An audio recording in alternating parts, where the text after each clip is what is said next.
ओम नमस्ते मित्रों, भाइयों बहनों। आज मैं आपको सामान्य शारीरिक जांच की व्यवस्थाएं बताने जा रहा हूं। इसमें क्या है कि आप बिना किसी मेडिकल टेस्ट के आप अपने शरीर का, मन का प्राकृतिक रूप से जांच कर सकते हैं कि आपका शरीर पूरी तरह स्वस्थ है कि नहीं, मन पूरी तरह सही है कि नहीं। और उस पैमाने पे यदि आपका जीवन या आपका स्वास्थ्य खराब उतर जाता है तो दुनिया के सारे मेडिकल मानवीय टेस्ट जितने भी बनाए गए हैं पैमाने, वो सब झूठ हैं और प्राकृतिक टेस्ट ही सत्य है। मित्रों, ईश्वर ने प्रकृति के माध्यम से इस सारे संसार को कंट्रोल कर रखा है। प्रकृति त्रिगुणात्मक होती है, सतोगुणी, रजोगुणी, तमोगुणी। सतोगुणी शक्ति हमेशा बैलेंस स्थापित करती है, रजोगुणी शक्ति हमेशा गति देती, शक्ति देती है, और तमोगुणी शक्ति उसमें ब्रेक लगाती है। वह एक तरह का अंधकार है, वह एक तरह का अवरोधक है। जैसे एक गाड़ी से समझ लें, एक गाड़ी को हम भयंकर स्पीड से ले जा रहे हैं, लेकिन यदि स्टीयरिंग नहीं होगा तो गाड़ी एक्सीडेंट कर जाएगी। और कहीं कहीं पे भीड़ भाड़ वाला एरिया होता है, मोड़ आता है, रोड पे गड्ढे होते हैं, उस समय अवरोधक यानी ब्रेक नहीं होगा तो भी गाड़ी एक्सीडेंट कर जाएगी। इसीलिए इस संसार में इस ढंग का प्रकृति की व्यवस्था है। यदि आप प्रकृति के अनुरूप चीजों को समझ लें तो आपको दुनिया के किसी टेस्ट की जरूरत नहीं पड़ने वाली। यह प्रकृति हमें सब बताती है। शरीर में कब आहार चाहिए, कब पानी चाहिए, कब मलमूत्र फेंकना है, कब श्वास पसीना, कब छींक, कब जवाई, कब फ्लैटस, कब डकार मारने हैं। प्रकृति सारा कुछ बताती, बस आपको उसकी भाषा समझनी चाहिए। प्रकृति पहले भी इंडिकेशन देती, कोई बड़ी बीमारी होने को होती है तो प्रकृति पहले ही बताना शुरू कर देती है कि शरीर बड़ा रोग से ग्रसित होने वाला है, लीवर, किडनी, हार्ट के रोग उपस्थित होने वाले हैं। लेकिन जब मनुष्य नहीं सुनता प्रकृति की, मनमानी करता है, वही लाइफ स्टाइल, वही अप्राकृतिक जीवन शैली अपनाता है तो बड़े रोग होते हैं। और फिर भी नहीं मानता तो जीवन का प्रकृति नाश कर लेती, जीवन हर लेती, वही प्रकृति अपने में मिला लेती। यही जीवन की व्यवस्थाएं, इसको थोड़ा समझिएगा। देखिए, यदि कोई मुझे कहे कि मैं बीमार हूं, लेकिन यदि मैं 5 किलोमीटर 4 किलोमीटर दौड़ लगा सकता हूं, अच्छे से नींद लेता हूं, अच्छे से भोजन कर रहा हूं, मेरा शरीर में कहीं कोई दर्द नहीं, कहीं कोई जलन नहीं, कहीं कोई श्लेष्मा नहीं, तो मेरे लिए सारे टेस्ट झूठ हैं। यदि कोई व्यक्ति को लाख मेडिकल टेस्ट के पैमाने पर कह दिया जाए तो पूरी तरह फिट है, लेकिन वो व्यक्ति अच्छे से सांस नहीं ले पा रहा है, उसका पेट खराब रहता है, वह दौड़ नहीं सकता, वह मेहनत नहीं कर सकता 6-8 घंटे, वो भूख नहीं लगता उसको, उसके स्किन काले पड़े हुए हैं, तो वह आदमी कितना भी मेडिकल टेस्ट में पास हो जाए वो तो बीमार है। मैंने ऐसे ऐसे रोगियों को देखा है कि रोगी मर गया, लेकिन हॉस्पिटल के डॉक्टर और नर्स ये कह के खुश हो रहे हैं कि मर तो गया, लेकिन उसका शुगर और बीपी मरते वक्त भी बिल्कुल एक्यूरेट बैलेंस था। अरे उस बीपी शुगर का क्या करेंगे जब पेशेंट ही मर गया। किसी का 300 या 400 या 250 बीपी शुगर रहता है, कोलेस्ट्रॉल रहता है। मान लीजिए शुगर किसी का 200-300 के बीच में रहता है, लेकिन पूरी तरह स्वस्थ है। प्रकृति सही कह रही है, हमें शुगर को 100 के और 150 के आसपास नहीं रखने हैं। किसी का शुगर 150-200 के बीच में नेचुरली होता है, स्वीकार करना चाहिए। किसी का बीपी थोड़ा अप या डाउन ही रहता है नेचुरली, वह स्वीकार करना चाहिए। किसी का कोलेस्ट्रॉल 200-250 के आसपास ही रहता है, वह स्वीकार करने चाहिए। जबरदस्ती किसी पैमाने पे स्वास्थ्य को कसना, किसी कसौटी पे उसको टाइट कर देना, बेवकूफी के अलावा कुछ नहीं। यद्यपि टेस्ट की जरूरत पड़ती है। टेस्ट की जरूरत कहां पड़ती है? जब रोगी क्रोनिक डिजीज से पीड़ित हो, जब वो खुद निर्णय नहीं ले पा रहा, खुद बोल नहीं सकता हो, एक्सीडेंट हो गया, तब उस समय टेस्ट कर सकते हैं कितना सोडियम है, कितना पोटेशियम है, कितना यूरिक एसिड है, यूरिया है, क्रिएटिनिन है। ऐसे चीजों में हम कुछ परहेज कर सकते हैं, कुछ उसकी पूर्ति कर सकते हैं। लेकिन unnecessary medical test causes cancer. कई मेडिकल टेस्ट की वजह से कैंसर होते हैं, जैसे एक्सरे हो गया, सीटी स्कैन हो गया, अल्ट्रासाउंड हो गया, या और एमआरआई हो गया। दुनिया भर के टेस्ट इसकी वजह से कैंसर होते हुए पाए गए हैं, दुनिया भर के कैंसर हो रहे हैं। अब एक और चीज समझ लीजिए कि मेरा शरीर है, मेरा शरीर यहां बता रहा है कि कोई मच्छर काट रहा है या कुछ कील चुभ रहा है, तो बताइए शरीर इतना सूक्ष्म विश्लेषण करके हमें दे रहा है कि तुम्हारे हिप के ऊपर यहाँ पे और ठीक उंगली वहीं पहुंचती है।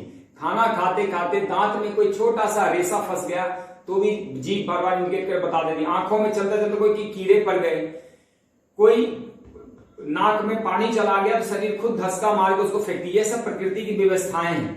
आपको कहीं कील चुभ गया शरीर वहीं बताती, पैर में चुभाया तो माथे पे नहीं बताने वाली है। मच्छर ने माथे पे काटा तो पैर नहीं बताएगा। मतलब शरीर इतना सूक्ष्म विश्लेषण कर सकता है कि आप कल्पना नहीं कर सकते। अब मेरा सब कुछ ठीक है और मेरे को किसी मेडिकल टेस्ट में कहा जाएगा कि आपका ये ठीक नहीं आया तो मुझे तो बिल्कुल, मैं तो मानूंगा नहीं। और किसी का यदि पेट खराब रहता है, पैर में दर्द रहता है और टेस्ट में कुछ आ नहीं रहा है जी, ऐसा कहते हैं मेडिकल टेस्ट कुछ आ नहीं रहा है, इसका मतलब ये नहीं मानना चाहिए कुछ नहीं गड़बड़ नहीं, गड़बड़ है इसलिए इंडिकेट कर रही शरीर दर्द करा के इंडिकेट करती है कि वहां पे खून नहीं पहुंच रहा, ऑक्सीजन नहीं पहुंच रहे हैं। शरीर जलन पैदा करके कहती है स्किन चैनल्स तुम्हारे खराब हो गए, गर्मी बढ़ गई है, इसलिए तुम्हें शरीर को ठीक करने की जरूरत। इसी तरह कफ बढ़ जाती है तो श्लेष्मा पैदा करती है, कफ कम होने से हड्डियां घिसने लगती है। यह शरीर की एक व्यवस्था है। तो इसको आपने समझ लिया कि हमारा शरीर ही सबसे बड़ा टेस्ट है। हमारा शरीर सब बताता है, प्रकृति हमें सब समझाती है कि कब हमें आहार लेना है, कब सोना है। प्रकृति अपने आप नींद लाने लगती है, प्रकृति उबासी मारने लगती है, यही नेचर है। अब एक लास्ट, यदि किसी के पैर में कहते हैं ना अधिक पढ़े लिखे लोग अधिक बेवकूफ होते हैं, कम पढ़े लिखे लोग समझदार होते हैं। ऐसा पैमाना नहीं है लेकिन ऐसा माना जाता है। अब अधिक पढ़े लिखे लोगों के पैर में यदि गोबर लग गया या चलो कुत्ते का गंदगी लग गया, कुत्ते की पॉटी लग गई, तो वह उसका विश्लेषण करेंगे कैसा लगा उसको। हो सकता हाथ से छू ले, नाक में सूंघ ले, लेकिन एक सामान्य आदमी को अगर लग गया गोबर तो पैर पोंछ के चला जाएगा। यही टेस्ट का अंतर है। एक हमारे जैसे आदमी को पैर पोंछ लिया, धुलाई कर लिया, चल पड़ा। एक आदमी को तो विश्लेषण करेगा कि किसका गोबर है, कब कितने देर पहले का गोबर है, या इसका कोई इसके वजह से कोई इंफेक्शन तो नहीं जाएगा। व्यर्थ की व्यवस्थाएं, व्यर्थ की बातें शुरू कर देगा। अब मैं आपको शारीरिक टेस्ट के कुछ पैमाने बताने वाला हूं। आप घर में बैठ के आराम से बिना किसी संकोच भय के अपना स्वास्थ्य परीक्षण स्वयं कर सकते हैं। स्वास्थ्य परीक्षण का पैमाना बहुत ही आसान है, बहुत ही आसान है। जैसे पहला टेस्ट में बता रहा हूं, खड़ा हो जाएं, खड़े होने के बाद सांस भरें, सांस खाली करते हुए यदि दोनों हाथ जमीन में टच हो जाता है, ये पैर सीधा रखते हुए यदि दोनों हाथ आपका जमीन में टच हो गया, तो आपको यह मान लेना चाहिए कि आपकी फ्लेक्सिबिलिटी सही है। आपके रीढ़ की फ्लेक्सिबिलिटी, आपके पैरों में साइटिक नर्व की स्थिति बहुत अच्छी है, आपको साइट का रोग नहीं हो सकता। अब एक और टेस्ट बताता हूं। ऐसे बैठे, ऐसे, और सीधा लेट जाएं। ये सीधा लेट के अब हाथ के मदद से इसको उठाएं। अगर आप इसको उठा के इसे बैठ जाते हैं तो यह मानना चाहिए कि कमर के आसपास आपका जो शक्ति है, आपका जो बैक पावर है वह सही है। अब एक और बता देता हूं, ये ऐसे लेट जाए, ये सांस भर के यदि आप उठा लेते हैं ऐसे, यदि उठ जाते हैं अपने आप बिना किसी मदद के, तो यह मानना चाहिए कि आपके पेट के मांसपेशी की शक्ति सही है। यह 3 टेस्ट हो गया और अगला टेस्ट। ओके, आगे यह पैर उठा लें और एक पैर पे हाथ ऐसे रखे हुए या फिर ऐसे ही रख के यदि 30 सेकेंड आप खड़े रह जाते हैं तो समझ लेना आपके संतुलन सही है, आपका बैलेंस सही है। कहीं और बैलेंस के लिए मेडिकल टेस्ट कराने की जरूरत नहीं। ऐसे रह जाते हैं, ऐसे रह जाते हैं, कोई भी एक स्थिति पकड़ लें। ये तो हो गया एक। अब नेक्स्ट देख लीजिए, सीधे सीधे ऐसे लेट जाएंगे, पेट के बल लेट जाएं और दोनों हाथ ऐसे पीछे, ये सांस भरें और इसको उठाएं। यदि आप इसको इस पोजीशन में 30 सेकेंड रोक के रखते हैं तो आपके सर्वाइकल की हड्डी में पर्याप्त ताकत है और वो सही है। ओके, अब देखिए नेक्स्ट, अगर एक पैर पे दूसरा पैर रख के किसी प्रकार यदि आप 5-7 मिनट बैठ लेते हैं बिना हिले डुले, चाहे ये पद्मासन में बैठ ले, ये बिना हिले डुले आराम से 5-7 मिनट बैठ लेते हैं, या इसको सिद्धासन कहते हैं, या फिर आराम से ऐसे ही बैठ लेते हैं 5-7 मिनट, तो आपके ये नितंब पैर, इसके फ्लेक्सिबिलिटी सही है, आपको और किसी मेडिकल टेस्ट की जरूरत ही नहीं है। अब देखिए यहां से आगे, ओके नेक्स्ट, यहां से देखें, दाहिना हाथ ऊपर से ले जाएं और बायां हाथ पीछे से ले जाएं, और यदि आप ऐसे पकड़ लेते हैं, ये यदि ऐसे पकड़ लेते हैं और 1-1.5 मिनट भी यदि आप रख लेते हैं तो आपके कंधे का फ्लेक्सिबिलिटी सही है। ओके, और सांस भर लें, खूब गहरा सांस भरें, पहले सांस खाली करें और सांस भरें,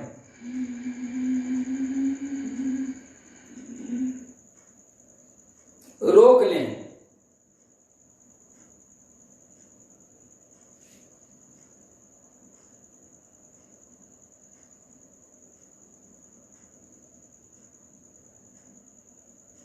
यदि ऐसे सांस रोके हुए आप 60 सेकेंड रुक जाते हैं तो आपके हृदय और फेफड़े के सामर्थ्य सही है, मतलब आपका हृदय और फेफड़ा बिल्कुल सही है, आपको और कोई टेस्ट करवाने की जरूरत नहीं है। अब आप इसमें एक चीज और देखें, फेफड़े की शक्ति की जांच, फेफड़े में कितना ताकत है, जैसे 15 से 20 सेंटीमीटर, 15 से 20 सेंटीमीटर एक मोमबत्ती रख लें जलती हुई, ये देखिए यहां पे एक मोमबत्ती है, मान लीजिए 15 से 20 सेंटीमीटर आराम से हो जाएगा, और सांस भर के यदि फूंक मार के बुझा देते हैं, मैं तो 40-50 सेंटीमीटर तक बुझा दूंगा, हो सकता है 1 मीटर तक भी बुझा दूं, क्योंकि मैं बहुत 20 साल से प्राणायाम करता रहा हूं, मेरे फेफड़े में बहुत शक्ति है। फिर भी यदि एक सामान्य व्यक्ति 15 से 20 सेंटीमीटर आगे रख के यदि उसको बुझा देता है फूंक मार के, तो उसके फेफड़े में सही है, मतलब फेफड़े का जो ताकत है, फेंकने की शक्ति, ऊर्जा फेंकने की शक्ति, ऊर्जा का संतुलन सही है। ओके, ठीक है। अब देखिए आपके मांस चर्बी का अनुपात में समझा देता हूं। सामान्य सा है कि आप एक फीता लें, इंची टेप लें और अपने हिप को नाप लीजिए, जितना भी आता है 30, 35, 40, जितना भी आपका आता है। सब व्यक्ति का शरीर अलग अलग होता है, किसी का थोड़ा मोटा भी होता है शरीर, लेकिन अपने अपने हिसाब से होता है, नेचर की व्यवस्था है। अपने हिप को नाप लीजिए और छाती को नाप लीजिए। मैं थोड़ा करेक्शन करना चाहूंगा यहाँ पे, अपने पेट को नाप लें, हिप को ना नाप लें, पेट को नापें और छाती को नाप लें। यदि पेट छाती से कम आता है तो आपका मांस चर्बी का अनुपात सही है। जैसे पेट के पास 30 आया और छाती के पास 32 आया तो सही है, लेकिन यदि पेट छाती से बड़ा है तो गलत है। इसी तरह महिलाओं के लिए पेट नाप लें और हिप नाप लें। यदि पेट हिप से छोटा है तो सही है, लेकिन यदि पेट उनके हिप के साइज से बड़ा है तो गलत है। अब एक और जांच आपको बताता हूं, सामान्य सा जांच, कहीं भी ज्यादा शोरगुल ना हो, एकांत में कहीं भी बैठ जाइए और ये 2 उंगली है, ये 2 उंगली, इसको आपस में रगड़ना शुरू करें।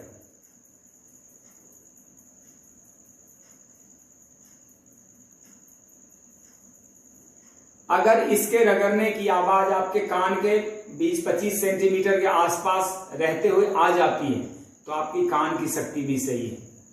ओके, इसी प्रकार एक लास्ट बात है, यदि व्यक्ति लगातार काम करे 5-6 घंटे, 7 घंटे, 8 घंटे, 10 घंटे, अपनी अपनी क्षमता होती है, और ज्यादा थकावट का अनुभव न करे और थोड़ा सा विश्राम के बाद ही पुनः स्फूर्ति महसूस करे, एनर्जेटिक महसूस करे, तो उसका स्वास्थ्य, जीवनी शक्ति और ऊर्जा से भरपूर है, उसको टेंशन लेने की कोई जरूरत नहीं है। दुनिया का सारा मेडिकल टेस्ट झूठा, आपका प्राकृतिक टेस्ट सच्चा। प्रकृति ही सबसे बड़ा टेस्ट भी लेती है, प्रकृति सबसे बड़ी शक्ति है, प्रकृति सबसे बड़ा इंडिकेशन है, और प्रकृति सबसे बड़ा प्रकृति सबसे बड़ा सुखदायिनी शक्ति है, प्रकृति सबसे बड़ा मारक शक्ति भी है। तो सब कुछ प्रकृति है। मैंने जो आपको एक वीडियो के माध्यम से संप्रेषित किया है, मैंने कहता कि मैं सही हूं, विचार करने योग्य जरूर है। मैंने जो 2-4 पॉइंट है उससे इस पे बहुत कुछ किताबें लिखी जा सकती, बहुत कुछ बोला जा सकता है, लेकिन मेरा ये मानना है, मैंने आज तक अभी तक कोई टेस्ट, मेडिकल टेस्ट फालतू नहीं कराया, कभी कोई टेस्ट नहीं कराया। मैं जब फौज में था तब जो सामान्य टेस्ट होता था प्रक्रियागत, वो तो मैं कराता था। मेरे को 10 साल के आसपास हो गए, रिटायर हुए, मैंने कभी कोई टेस्ट नहीं कराया और मैं कभी सामान्य तौर पे कभी बीमार भी नहीं हुआ। मैं 365 दिन काम करता हूं और 16 घंटे, 15 घंटे, 18 घंटे तक भी काम करता रहता हूं। मैं कभी परेशान नहीं होता, अपना सारा कुछ ठीक ठाक रखता हूं, लेकिन मैं शरीर का जांच बीच बीच में करता रहता हूं स्वयं अपने आप से। जैसे मेरे को पैर की जांच करनी हो तो मैं ये वाला यहाँ पे गरुड़ आसन करके देखता हूं कि हो रहा कि नहीं। इस तरह मुझे कुछ और दौड़ की, अपने फेफड़ों की जांच करनी है, पैरों की जांच करनी है, तो मैं 5 किलोमीटर दौड़ लगाता हूँ। 5 किलोमीटर यदि मैं 25 मिनट से पहले आ जाता हूँ तो मैं ये मान लेता हूं कि मैं पूरी तरह स्वस्थ हूं, मुझे और किसी मेडिकल की टेस्ट की जरूरत नहीं। इतने दुनिया में और भी प्राणी हैं, वह पहले भी उतना ही जीते थे जितना आज जी रहे हैं। यानी यदि एक हाथी पहले 70 साल जीता था तो आज भी 70 साल जी रहा, ना कभी वो टेस्ट कराता है, ना कभी कोई अननेचुरल व्यर्थ की दवाइयां खाता है। लेकिन मनुष्य का, मैं मानता हूं कि अप्राकृतिक लाइफ स्टाइल है, भाग दौड़ है, जीवन शैली में अव्यवस्थाएं हैं, सब कुछ है। तो ठीक है, मेडिकल टेस्ट कराना चाहिए, लेकिन व्यर्थ के मेडिकल टेस्ट और उसके वजह से व्यर्थ का टेंशन, व्यर्थ की दवाइयां, व्यर्थ के आपाधापी, व्यर्थ के तनाव से बचना चाहिए। गैर जरूरी टेस्ट हमेशा नुकसानदायक होते हैं। जरूरी टेस्ट जो एक पैमाना है कि किसी को चलो भर्ती होना, या बिल्कुल ही जिसको पता नहीं है, स्वास्थ्य की समझ नहीं है, उसके लिए चलो कोई टेस्ट कर सकता है, लेकिन फिर भी मेडिकल टेस्ट से बहुत ही अधिक ऑथेंटिक और बहुत ही ज्यादा प्रमाणिक आपका प्राकृतिक टेस्ट होता है। मैं तो प्राकृतिक टेस्ट पे विश्वास करता हूं। मैं चाहता हूं लोग एजुकेट हों और अपना टेस्ट वो स्वयं कर सकें, हर एक चीज की जान। अब थोड़ा मैं 1 मिनट लास्ट दूंगा मन के टेस्ट।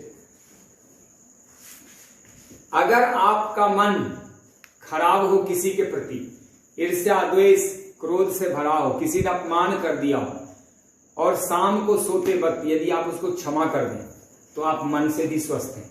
आपके मन में किसी प्रकार की कोई दिक्कत नहीं होने वाली। आपको नींद आ जाती, किसी ने गाली दिया हो, अपमान किया हो, किसी ने आपका कुछ ले लिया हो, चुरा लिया हो, और शाम को सोते वक्त भगवान के चरणों में उसके अपने क्षमा को सौंप देते हैं, तो आपके शांति को कोई भंग नहीं कर सकता। ध्यान रखें, शांति अशांति, सुख दुख के जिम्मेदार हम ही होते हैं। हमारा ही कोई कर्म फल या कर्म दंड हमें इस संसार में मिलता रहता है। दुनिया में हमें कोई सुख या दुख या कोई अशांति शांति नहीं दे सकता। इसी प्रकार एक और बात विचार कर लें कि यदि किसी ने मुझे चोर कहा हो और मैंने कोई चीज चोरी करी है, तो उसने सही तो कहा, फिर बुरा मानने की क्या जरूरत है। और यदि मैंने कोई चीज चोरी नहीं की और किसी ने मुझे चोर कह दिया, तो उसके कहने से क्या होता है, मेरे को क्या फर्क पड़ता है। मेरा दिमाग उसके दिमाग में तो रखा हुआ नहीं जो मैं उसके जैसा सोचूं या मेरे जैसा वो सोचे। सबकी प्रकृति अलग होती, कोई सतोगुणी होता है, कोई रजोगुणी, कोई तमोगुणी, कोई सतो रजो होता है, कोई तमो सतो होता है, कोई रजो तमो होता है। मतलब ऐसे प्रकृति आपस में संतुलन करके जब एक समय में एक आदमी सतोगुणी इकट्ठा हो जाएगा, उस समय दोनों का विचार एक हो जाएगा। लेकिन एक व्यक्ति जो अभी सतोगुणी है, क्षण भर बाद तमोगुणी हो जाए और मैं सतोगुणी रह जाऊं, तो आपस में विचार भिन्नता हो जाती। यही प्रकृति का नियम है, यही समझना है। किसी ने मुझे कुत्ता कहा, मेरे पूंछ नहीं लग गया। अर्थशास्त्र की एक परिभाषा है, मैंने सुना करता, अर्थशास्त्र में एक नियम है कि किसी ने आपको दिया और आपने लिया नहीं, तो आपका किसी ने गाली फेंक दी और मैंने स्वीकार नहीं किया, मैंने लिया नहीं, तो तेरा तुझको अर्पण क्या लगे मेरा। अगर ऐसी बुद्धि आप बना लेते हैं, मानसिक शांति, दूसरों को ऐसा भंग नहीं होने देते हैं, तो आप मन से भी स्वस्थ हैं। और यदि आप ऐसा नहीं करते हैं तो मन आपका खराब है। तो शरीर और मन दो चीज का टेस्ट तो मैंने बता दिया, कभी फिर मौका मिलेगा आपको आत्मा का टेस्ट बताऊंगा। आपकी आत्मा कैसा संस्कार धारण करके इस संसार में विचरण कर रही है, उसका भी एक टेस्ट है, वह शरीर और मन से परे है। तो धन्यवाद। ओम जय हिंद, आपका कल्याण हो। नमस्ते।